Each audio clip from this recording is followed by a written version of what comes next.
Kim Strassel writes for the Wall Street Journal editorial page, and she joins us tonight. Kim, great to see you. So before we get into any of what we've just been talking about, there was news today from the administration that the Mueller investigation is reaching its final stage. Do you think that's true? And what does that mean exactly? I hope so, Tucker, because 2 years of this is 2 years too long. We need some answers. It needs to happen soon. This could be the best thing that happened to the country in a very long time, if it is indeed finishing up. Well, I mean, what a distraction from a lot of important things that are happening. So as someone who covers the criminal justice world for a living, give us some perspective. Late middle-aged guy, no history of violence, no passport, no firearms in the home, under investigation for over a year, emails and texts already in the possession of the prosecutor. Would you send dozens of armed men to arrest him? Is that normal? No, of course not. Of course not, and of course it's not normal. And as you said, the standard operating procedure here would be to call his lawyer and ask him to surrender.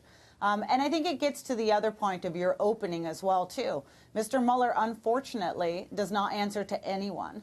And as a result, we can bring up these topics. You can call and ask the question, why did you do it? He doesn't have to answer it, and he doesn't have to answer to anybody in the end. And that is one of the reasons that we should hope that all of this is ending, especially when you look at the list of people he's gone after and the crimes for which they've been gone after. Nearly all of them crimes that he claims that they have committed after he was appointed as special counsel, not any for the time period he was actually asked to investigate, at least not of Americans. So as a constitutional question, how in a democratic republic can you have someone who's accountable to no elected person, who's accountable to no voters, in other words?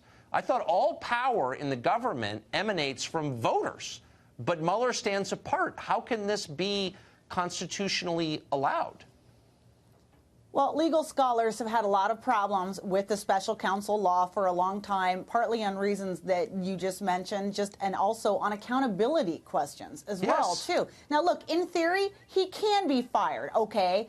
But what we both understand is that politically he can't be fired because of the brouhaha that would come up if anybody were to actually tell him to step down. So why doesn't this, I mean, apart from what you think of Trump, or maybe you believe Trump is a secret agent working for Vladimir Putin, but even if you believe that, why wouldn't, and you were a liberal, why wouldn't you be very worried about a prosecutor who was operating wholly outside the system and accountable to nobody? I mean, if you really cared about democracy, that would terrify you, wouldn't it?